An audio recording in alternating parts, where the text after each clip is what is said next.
Welcome to Alpha Insights. I'm Morgan. Today we're digging into a small cap tech dust-up that got loud right before tax season, and why the company pushed back harder than you'd expect. Joining me is Jessica, our markets analyst. Remember, if you have questions as we go, you can ask us at stockalpha.ai. Thanks, Morgan. Happy to be here. So, quick setup. A research shop put out a critical report alleging a potential U.S. tax headache tied to the company's offshore status. The finance chief didn't do the usual corporate calm. He went on camera and, did not hold back. Jessica, why did that reaction matter? It mattered because it changed the narrative. Instead of a boilerplate rebuttal, the CFO addressed the core accusation directly. That pulled attention away from speculation and onto concrete facts the company could document. The tax angle people kept talking about was PFIC, Passive Foreign Investment Company. Break that down for listeners who may not live in tax code every day. Sure, PFIC rules are complicated, but in plain terms, they can create onerous tax and reporting obligations for U.S. shareholders of certain foreign companies. The concern the report raised was that U.S. investors might face unexpected tax bills if the company was classified that way. And the CFO's counter was basically not so fast. Exactly. He pointed out a basic fact that undercuts the scare. The company has been operating at a net loss. If there's no taxable income, there's nothing for shareholders to declare.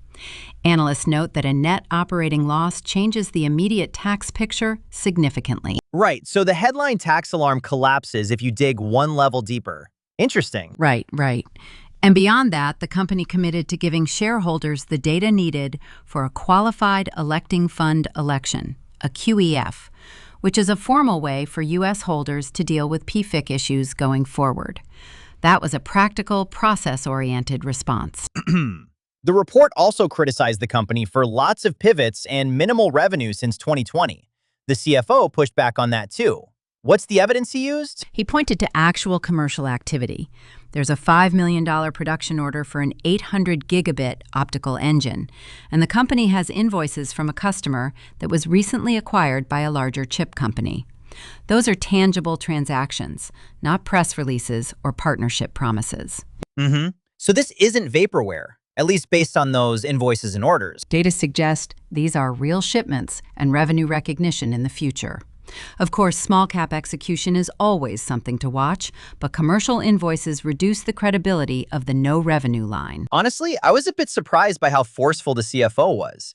He used some colorful language about short sellers. Yeah, that was noticeable. But the broader point he made is one I think listeners should care about. Photonics integration for AI infrastructure is not a quick pivot. It's physics and manufacturing. Building that tech can take years before it shows up on the income statement. So the shorts were betting on impatience, basically? That's one way to put it.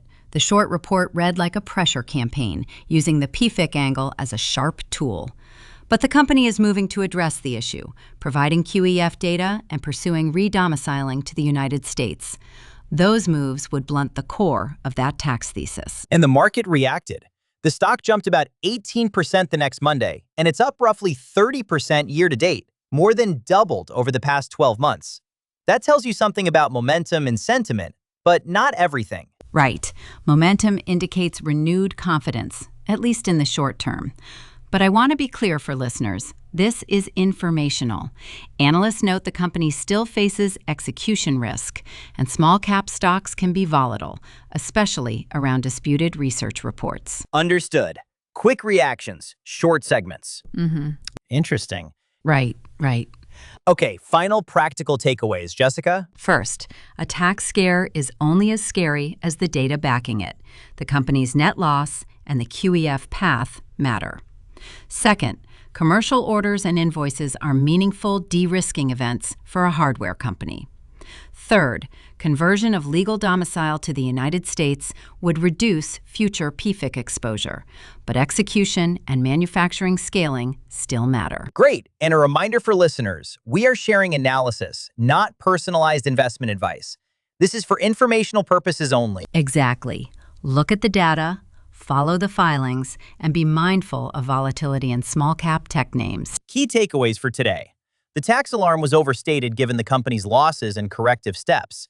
Invoices in a production order show commercial traction, and redomiciling plus QEF disclosures materially reduce the core tax argument, while execution risk remains. If you have questions about anything we discussed today, you can ask us directly at stockalpha.ai. We answer listener questions live. And for more market insights, head over to stockalpha.ai.